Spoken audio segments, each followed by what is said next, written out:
एक बार फिर स्वागत है मेरे बच्चों आपका सरल भौतिकी में। ये है कक्षा 12 की यूनिट नंबर 3। यूनिट का नाम है विद्युत धारा का चुंबकीय प्रभाव तथा चुंबकत्व और ये इस यूनिट का लेक्चर नंबर 1। इस यूनिट के लेक्चर नंबर 1 में हम सबसे पहले बच्चों जो सीखेंगे वो है ऑर्स्टेड का प्रयोग। ये वो प्रयोग है जहां से हमें किसी विद्युत धारा के चुंबकीय प्रभाव का सबसे पहली बार पता चला। ऑर्स्टेड का प्रयोग बहुत आसान सा है जिसको समझा जा सकता है बहुत आसानी से। ऑर्स्टेड नाम के वैज्ञानिक ने एक छोटा सा प्रयोग किया। उन्होंने एक चालक तार लिया और उस चालक तार के पास एक छोटी दिक्सूची रखी जिसको इंग्लिश में मैग्नेटिक कंपास कहते हैं। दिक्सूची यानी चुंबकीय क्षेत्र की दिशा बताने वाली घड़ी भी कह सकते हो। तो ऑर्स्टेड ने एक तार लिया, चालक तार लिया, उसके पास एक दिक्सूची रखी और जब उसने देखा कि इस तार में धारा को प्रवाहित किया जाता है, जैसे ही तार में क्या किया जाता है बच्चों, धारा को प्रवाहित किया जाता है, तो इस दिक्सूची में एक दिक्सूची बच्चों जो होती है ना, दिक्सूची हमेशा क्या होती है, जब दिक्सूची को रखा जाता है तो पृथ्वी के चुंबकीय क्षेत्र में यह हमेशा नॉर्थ और साउथ, उत्तर दक्षिण दिशा में रहती है। लेकिन उन्होंने देखा कि जैसे ही इसमें धारा प्रवाहित करते हैं, धारा प्रवाहित करते ही ये जो सूची है वो अपनी जगह से थोड़ा सा हट जाती है। इस तरह से अपने प्रयोग को वो दोबारा दोहराते हैं। अब उसी तार में जो धारा की दिशा थी उसको विपरीत कर देते हैं, यानी धारा की दिशा पहले जैसी थी उससे विपरीत दिशा में। फिर क्या देखते हैं, वो देखते हैं कि धारा की दिशा को विपरीत कर देने पर दिक्सूची जो पहले एक दिशा की तरफ मुड़ गई थी अब विपरीत दिशा की तरफ मुड़ जाती है। तो ऑर्स्टेड का सिंपल सा प्रयोग था कि उन्होंने क्या किया, जब उन्होंने देखा कि किसी धारावाही चालक के पास किसी दिक्सूची को, चुंबकीय क्षेत्र बताने वाली सूची को रखा जाता है, तो धारा प्रवाहित करते ही वो दिक्सूची में एक विक्षेप आ जाता है और धारा की दिशा को पलट देने पर, विपरीत कर देने पर आने वाला विक्षेप भी अपनी दिशा के विपरीत हो जाता है। तो इससे क्या मालूम चला, ऑर्स्टेड ने एक्सपेरिमेंट किया और उससे क्या रिजल्ट निकला।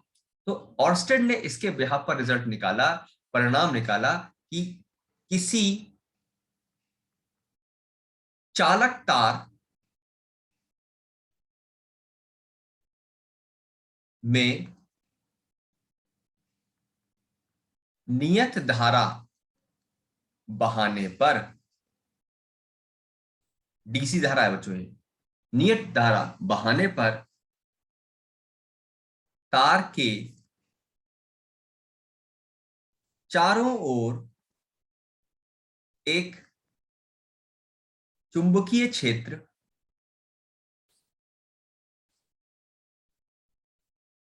उत्पन्न हो जाता है। किसी चालक तार में नियत धारा बहाने पर तार के चारों ओर एक चुंबकीय क्षेत्र उत्पन्न हो जाता है। इसे विद्युत धारा का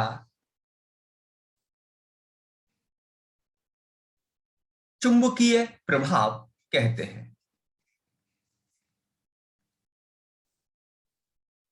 प्रभाव कहते हैं।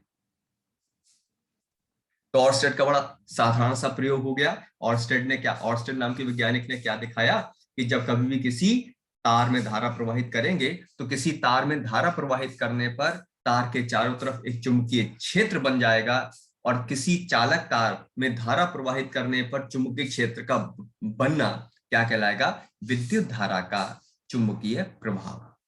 जब बच्चों में मालूम चल गया कि किसी तार में धारा बहाने पर उसके आसपास चुंबकीय क्षेत्र बन जाता है, तो उसके बाद इसमें और अध्ययन शुरू हुआ और उसके बाद दो वैज्ञानिक का काम इसमें और सामने आया, जिसे कहा जाता है बायो और सेवर्ट। बायो सेवर्ट दो वैज्ञानिक हैं, इन लोगों ने मिलकर प्रयोग किया और देखो प्रयोग से क्या निष्कर्ष निकाला, ये हम आगे सीखते हैं।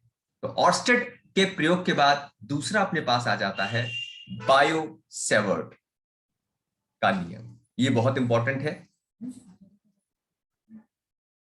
बायो सेवर्ट का नियम। इसको पहले आराम से हम सीखते हैं, बहुत इंपॉर्टेंट नियम है मेरे बच्चों, फिर इसका एक अनुप्रयोग भी आज सीखेंगे। बायो सेवर्ट का नियम क्या है? बायो सेवर्ट के अकॉर्डिंग कि अगर आप ये कोई भी एक तार मान लिया, कोई भी एक तार मान लेते हैं जिसमें धारा प्रवाहित हो रही है आई, ये ध्यान रखेंगे धारा नियत होनी चाहिए बच्चों। इसमें धारा प्रवाहित होती है आई और इस तार पर एक छोटा सा धारावाही अवयव मान लेते हैं, इसको डीएल कह देते हैं। ये डीएल क्या कहलाएगा मेरे बच्चों? ये कहलाता है सूक्ष्म धारावाही अवयव। इसका नाम क्या हो जाएगा? इसका नाम है सूक्ष्म धारावाही अवयव। सूक्ष्म धारावाही अवयव। इस सूक्ष्म धारावाही अवयव से बच्चों आर दूरी पर, इससे आर दूरी पर एक बिंदु पी मान लेते हैं। तो बायो सेवर्ट ने बहुत सारे एक्सपेरिमेंट किए, बहुत सारे प्रयोग किए और प्रयोगों के आधार पर उन्होंने उन्होंने क्या निष्कर्ष निकला, मैं एक एक करके बताता हूं मेरे बच्चों। बायो सेवर्ट के अनुसार किसी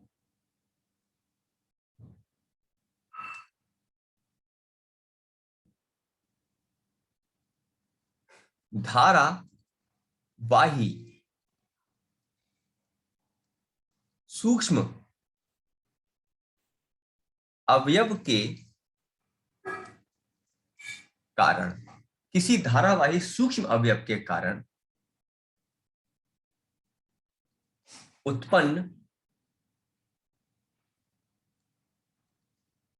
चुंबकीय क्षेत्र, उत्पन्न चुंबकीय क्षेत्र, इसको डीबी कह देते हैं। डी बच्चों जहां भी ना छोटा सा डी और बी, बी का मतलब चुंबकीय क्षेत्र और पहले लगा दिया डी, तो डी कहीं भी अगर लग जाता है तो डी का मतलब होता है वो चीज बहुत छोटी है। बी का मतलब चुंबकीय क्षेत्र और डीबी का मतलब छोटा चुंबकीय क्षेत्र, क्योंकि अवयव छोटा है इसलिए चुंबकीय क्षेत्र भी छोटा है। तो किसी धारावाही सूक्ष्म अवयव के कारण उत्पन्न चुंबकीय क्षेत्र डीबी नंबर 1।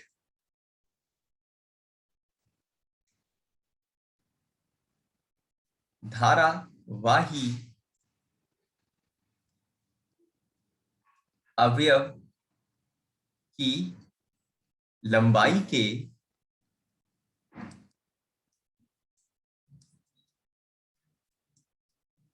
अनुक्रमानुपाती होता है। धारावाही अवयव की लंबाई के अनुक्रमानुपाती होता है, यानी डीबी अनुक्रमानुपाती होता है डीएल के। दूसरा, ये सब प्रयोगों के जो उसने प्रयोग किए ना बायो सेवर्ट ने, ये उनके परिणाम हैं। चुंबकीय क्षेत्र धारा के मान के अनुक्रमानुपाती, धारा के मान के अनुक्रमानुपाती का क्या मतलब हुआ कि जो डीबी है ये अनुक्रमानुपाती हो जाएगा आई। तीसरा, डीएल तथा आर, देखो डीएल ये हो गया आर, इनके बीच में कोण बनेगा बच्चों थीटा। तो डीएल तथा आर के बीच के कोण की ज्या, ज्या का मतलब होता है बच्चों साइन थीटा के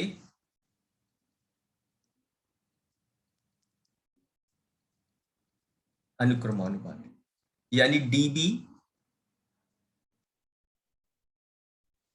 साइन थीटा, डीबी अनुक्रमानुपाती साइन थीटा। और जो चौथा पॉइंट मेरे बच्चों बना, चौथा पॉइंट पता है क्या है कि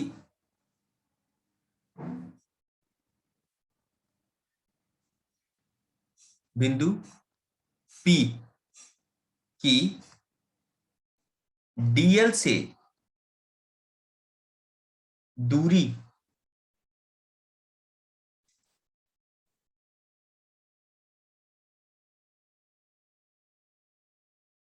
डीएल से दूरी के वर्ग के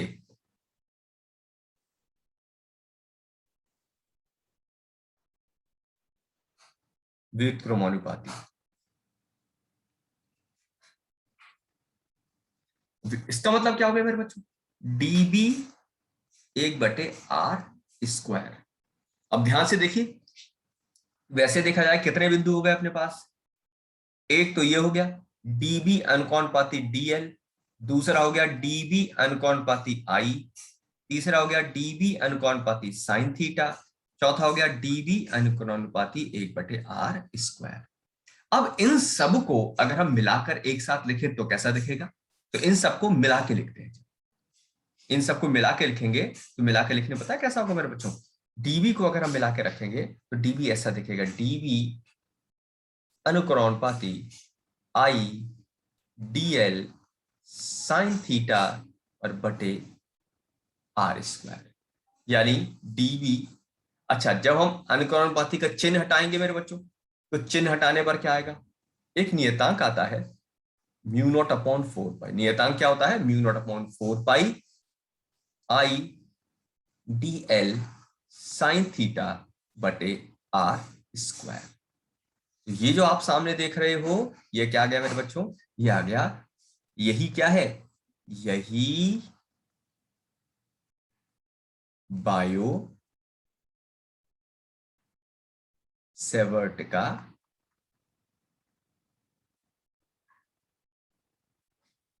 नियम है। यही क्या है मेरे बच्चों? बायो सेवर्ट का नियम है। ठीक है, अच्छा अब समझने वाली बात पर आते हैं। देखो अब लेकिन आपके मन में प्रश्न आ सकता है कि जितने भी नियम होते हैं उसमें क्या होगा? जैसे ओम का नियम है, कूलाम का नियम है, उसमें क्या होता है? एक भाषा लिखी होती है, तो उसको भाषा में कैसे लिखेंगे? बायो सेवर्ट के नियम को, ये तो गणितीय रूप हो गया, अब भाषा में कैसे लिखेंगे वो भी सिखाता हूं मैं आपको।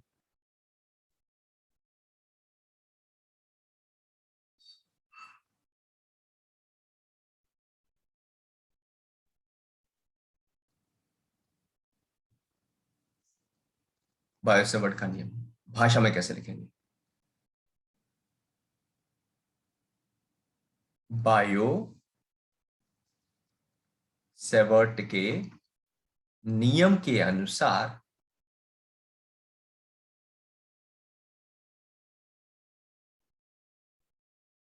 बायो सेवर्ट के नियम के अनुसार किसी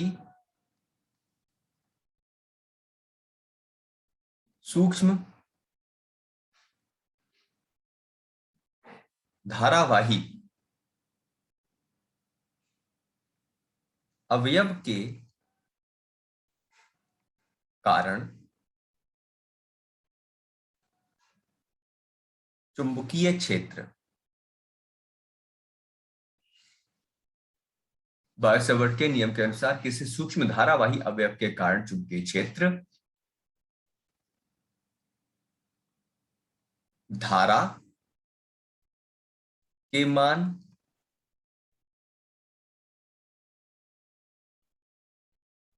सूक्ष्म अवयव की लंबाई तथा साइन थीटा के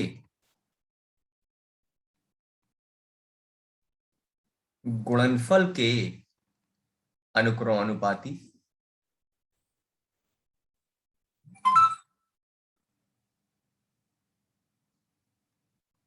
तथा प्रेक्षण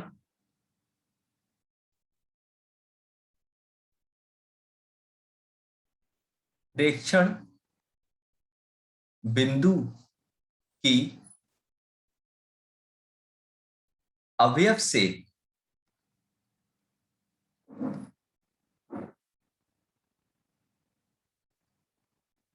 दूरी के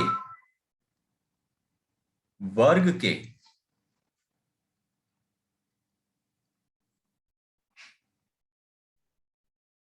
व्युत्क्रमानुपाती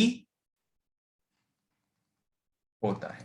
तो ये जो मैंने लिखा ना, ये कुछ नई चीज नहीं है, इसी को मैंने लिखा कि ये धारा अवयव की लंबाई और साइन थीटा के गुणनफल के अनुपाती और दूरी के वर्ग के व्युत्क्रमानुपाती। ठीक है। अच्छा, यानी कुल मिलाकर अब अपने पास बायो सेवर्ट का नियम क्या आ गया मेरे बच्चों? बायो सेवर्ट का नियम ये आ गया कि अगर मान लो ये कोई एक धारावाही चालक तार है, इसमें एक छोटा सा सूक्ष्म अवयव है dl, तो dl से r दूरी पर जो चुंबकीय क्षेत्र का मान होगा वो होगा म्यू नॉट अपॉन 4 पाई आई dl साइन थीटा और बटे में r स्क्वायर। ठीक है। अच्छा, अब यहां म्यू नॉट को क्या कहा जाता है? सबसे पहले म्यू नॉट बटे 4 पाई का जो कुल मान है मेरे बच्चों, ये होता है 10⁻⁻⁷। म्यू नॉट का नाम क्या होता है? इसे बोलते हैं निर्वात की चुंबकशीलता। इसे क्या कहा जाता है? निर्वात की चुंबकशीलता। म्यू नॉट को कहते हैं निर्वात की चुंबकशीलता। ठीक है बच्चों, चलो अब यहां पर ये तो हो गया, ये हमने देखो क्या क्या सीखा। यहां हमने सीखा बायो सेवर्ट का नियम, जिसमें जो छोटा सा चुंबकीय क्षेत्र था वो लंबाई dl के अनुपाती, धारा के अनुपाती, साइन थीटा के अनुपाती और दूरी के वर्ग के व्युत्क्रमानुपाती है। फिर हमने सीखा इसी को भाषा में लिखना सीखा, और ये फाइनली सूत्र आ गया। अब हम सीखेंगे इसका सदिश रूप। क्या सीखेंगे बच्चों? इसका सदिश रूप। तो बायो सेवर्ट का सदिश रूप।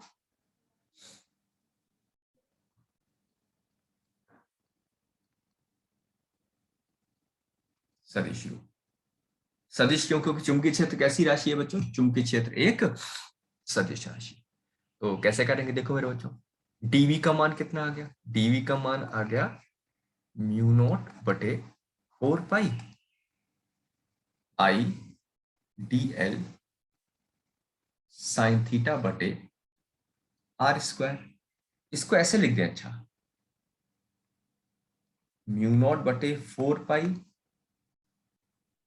आई D L into R. R से ऊपर गुणा कर दिया और आर से नीचे गुणा कर दिया। आर से ऊपर नीचे गुणा कर दिया, ऊपर भी एक आर की गुणा, नीचे भी आर की गुणा। अब ये क्या बन गया देखो, डीएल आर साइन थीटा। ये फॉर्मूला होता है बच्चों, कहीं भी लिखा हो ए क्रॉस बी। ए क्रॉस बी का सूत्र होता है ए बी साइन थीटा, यानी इसके परिमाण की बात कर रहे हैं। ए क्रॉस बी का परिमाण निकालेंगे तो कितना हो जाएगा? ए बी साइन थीटा आ जाएगा।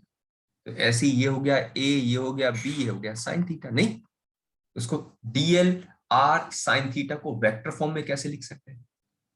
इसको वेक्टर फॉर्म में कैसे लिख देंगे देखो, तो डीबी वेक्टर, अब वेक्टर लगा दिया मैंने, म्यू नॉट बटे 4 पाई आई, वही आ जाएगा डीएल क्रॉस आर और बटे आर क्यूब। तो ये अपने पास क्या आ गया मालूम है? ये जो आप देख रहे हो, ये जो पूरा आ गया, ये क्या आ गया? ये आ गया बायो सेवर्ट के नियम का कौन सा रूप आ गया? ये अपने पास आ गया बायो सेवर्ट का सदिश रूप। ये कौन सा रूप हो गया मेरे बच्चों?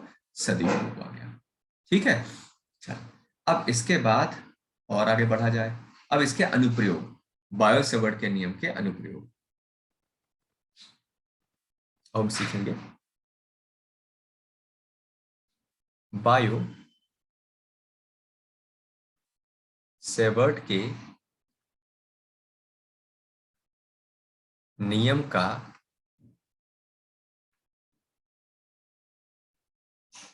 अनुप्रयोग। अनुप्रयोग का मतलब क्या होगा कि आपने जो नियम सीखा है उसकी सहायता से किसी मान को निकालना, उसे बोलते हैं अनुप्रयोग। ठीक है। अनुप्रयोग में सबसे पहला कौन सा अनुप्रयोग है मेरे बच्चों? सबसे पहला है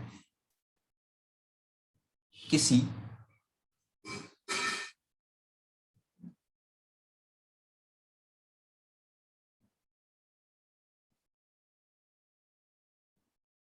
धारावाही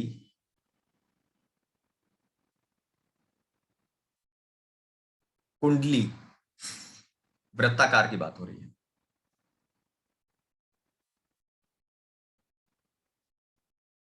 किसी धारावाही वृत्ताकार कुंडली के केंद्र पर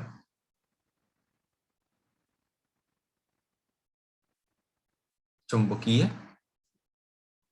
क्षेत्र, यानी हम क्या सीखेंगे मेरे बच्चों कि किसी धारावाही कुंडली के केंद्र पर कितना चुंबकीय क्षेत्र होगा, इसको किसकी सहायता से निकालना सीखेंगे? बायो-सवर्ट के नियम की सहायता से।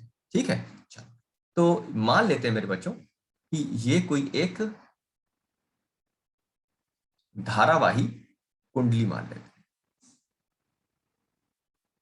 ये मान लेते हैं। ठीक है, एक धारावाही कुंडली है जिसकी त्रिज्या कितनी मान लेते हैं मेरे बच्चों? जिसकी त्रिज्या मान लेते हैं आर, और इसमें बहने वाली धारा कितनी मान लेते हैं? मान लेते हैं इसमें जो धारा बह रही है वो धारा कितनी है? आई धारा बह रही है। पहले इसको लिख लें, माना आर त्रिज्या की एक धारावाही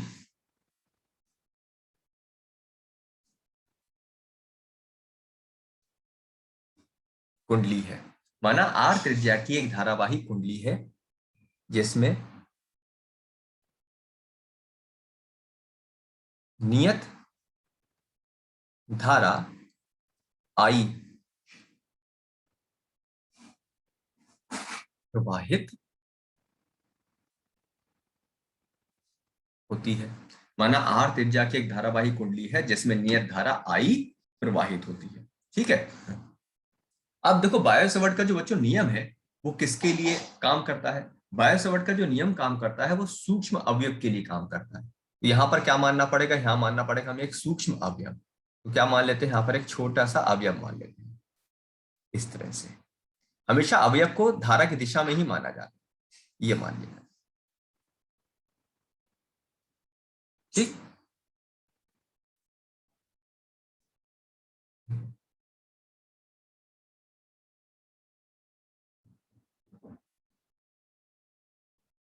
कुंडली पर एक सूक्ष्म अवयव डीएल मानने पर डीएल के कारण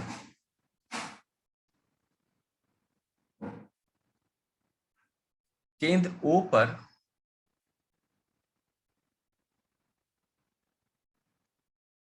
चुंबकीय क्षेत्र। माना आर त्रिज्या की एक धारावाही कुंडली है जिसकी नियत धारा आई प्रवाहित होती है। कुंडली पर एक सूक्ष्म अवयव डीएल मानने पर डीएल के कारण केंद्र ओ पर चुंबकीय क्षेत्र, डीएल के कारण केंद्र ओ पर चुंबकीय क्षेत्र निकालना है। अच्छा देखो यहाँ ये त्रिज्या, उसमें हमेशा कोण कितना बनेगा? स्पर्श। डीएल हो गई स्पर्श रेखा, डीएल क्या हो गई? स्पर्श रेखा। और आर, अब यहाँ ध्यान देने वाली बात है कि यहाँ देखो ये तो हो गया डीएल और ये हो गया आर। तो आर में और डीएल में हमेशा कितना कोण बनेगा? आर त्रिज्या और ये होगी स्पर्श रेखा। बच्चों त्रिज्या में और स्पर्श रेखा में हमेशा कितना कोण बनता है? हमेशा कोण बनता है 90 डिग्री। कितना कोण बनेगा? हमेशा 90 डिग्री। तो डीबी का सूत्र क्या था? म्यू नॉट बटे 4 pi I D L sign 90 और बटे आर स्क्वायर, जो कि किसके बराबर आ जाएगा?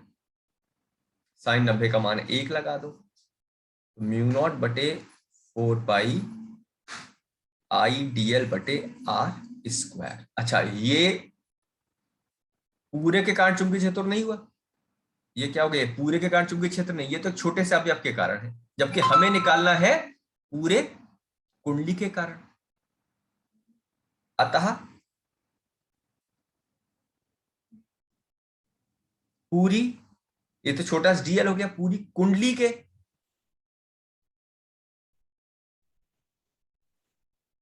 कारण केंद्र पर चुंबकीय क्षेत्र।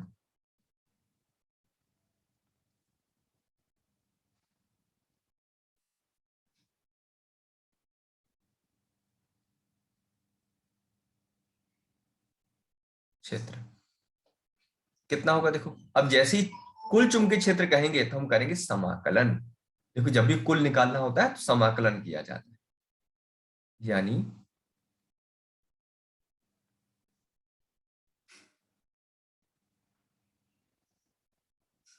ठीक क्या बाहर आ जाएगा देखो, समाकलन से जो चीज नियत होती है मेरे बच्चों वो बाहर आ जाती है, यानी म्यू नॉट अपॉन 4 पाई आई बटे आर स्क्वायर बाहर आ जाएगा क्योंकि सब नियत है। बचा कौन, डीएल। बच्चों समाकलन डीएल का मतलब पता है क्या हुआ, समाकलन डीएल का मतलब क्या होगा, ये जो समाकलन डीएल लिखा हुआ है इसका मतलब हो जाएगा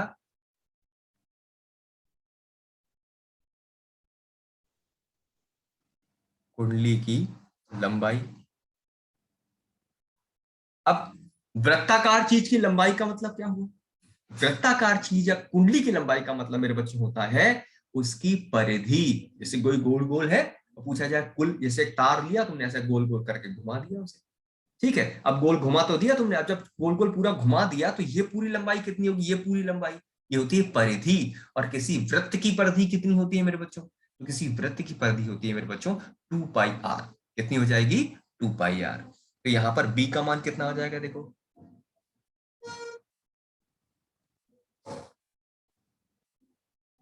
म्यू नॉट अपॉन 4 पाई आई बटे आर स्क्वायर, और इंटीग्रेशन डीएल की बात करें तो हो जाएगा 2 पाई आर परिधि।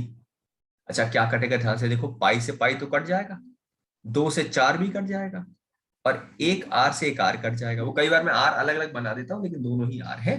तो क्या बचा देखो, म्यू नॉट आई बटे 2 आर, यानी अपने पास क्या आ गया कि इसके केंद्र पर जो चुंबकीय क्षेत्र आया, किसके केंद्र पर, इसके केंद्र पर जो चुंबकीय क्षेत्र का मान आया वो कितना आया, म्यू नॉट आई बटे 2 आर।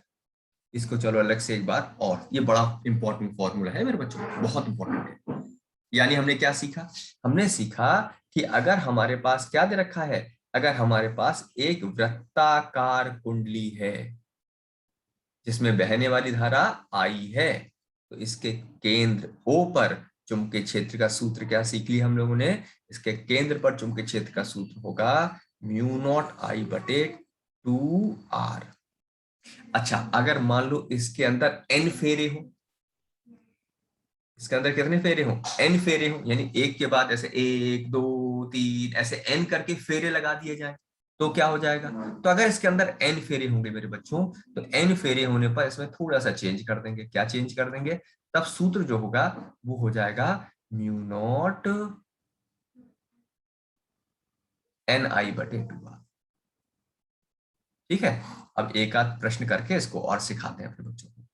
इस पर एक उदाहरण देखिए, उदाहरण एक, उदाहरण एक में मान लेते हैं ये मेरे पास एक वृत्ताकार कुंडली है, ठीक है, वृत्त बन नहीं रहा है लेकिन आप समझ लेना थोड़ा सा वृत्त है ना, तो इसमें होता माना ये वृत्त है तो मान लिया ये वृत्त है, ठीक है। और इसमें धारा की मान कितना मान लेते हैं, धारा का मान कह देते हैं आई, और इसकी त्रिज्या कितनी कह देते हैं आर। अच्छा धारा का मान मान लेते हैं 2 एम्पियर मान लो, और त्रिज्या कितनी मान ले, त्रिज्या मान लेते हैं 10 सेंटीमीटर।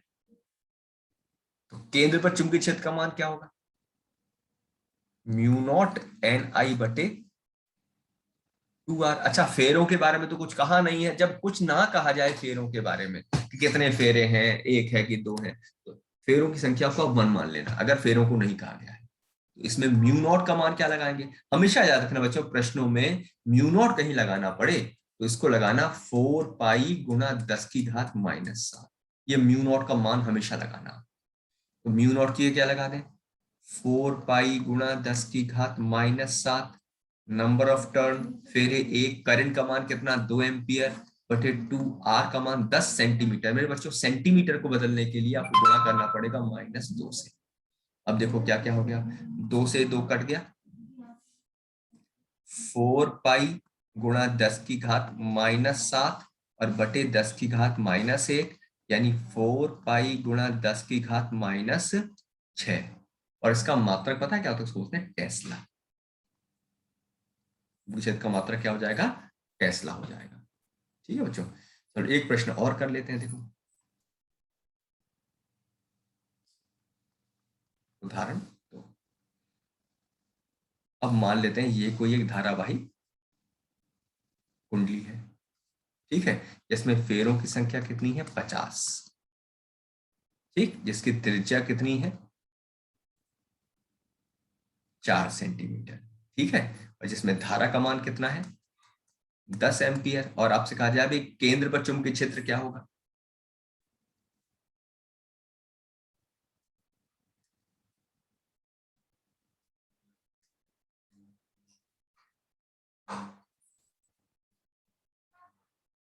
केंद्र पर चुंबकीय क्षेत्र, केंद्र पर चुंबकीय क्षेत्र कितना होगा? सुनना, सूत्र क्या लगाओगे?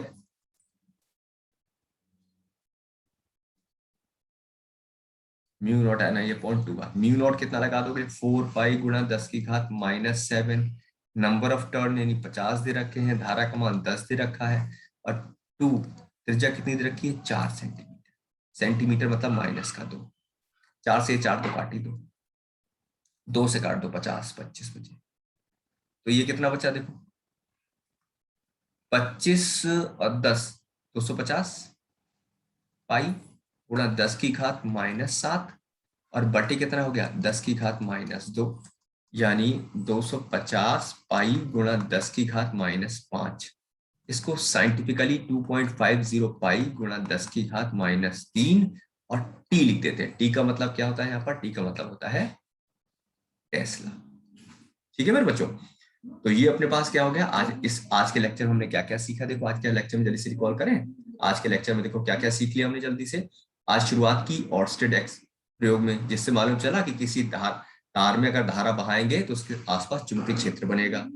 फिर ये एक्सपेरिमेंट को बायो सेवर्ट ने आगे बढ़ाया और निकाला कि जो चुंबकीय क्षेत्र बनेगा किसी छोटे से अवयव का, वो 4 बातों पर डिपेंड करेगा। वो आई, डी एल और साइन थीटा के अनुपाती होगा, और आर के व्युत्क्रमानुपाती, आर स्क्वायर के व्युत्क्रमानुपाती होगा। फिर ये सूत्र बनाया, फिर हम लोगों ने सीखा इसका सदिश रूप सीखा मेरे बच्चों, है ना। सदिश रूप आ गया इसका, देखो इसको नीचे करते, सदिश रूप सीख लिया था। हमने क्या सीखा? बायो सेवर्ट का अनुप्रयोग सीखा कि किसी कुंडली के केंद्र पर चुंबकीय क्षेत्र क्या होगा, ठीक। सूत्र बन गया mu naught N I upon 2 R. ये तब जब कुंडली में एन फेरे हो। फिर हमने क्या सीखा? ये 2 प्रश्न किए, ठीक है। कल मैं सिखाऊंगा, यानी सेकंड लेक्चर में आपको सिखाऊंगा कि किसी कुंडली के अक्ष पर चुंबकीय क्षेत्र को कैसे ज्ञात किया जाएगा। ठीक, आज के लिए मेरे बच्चों इतना ही। कल फिर दोबारा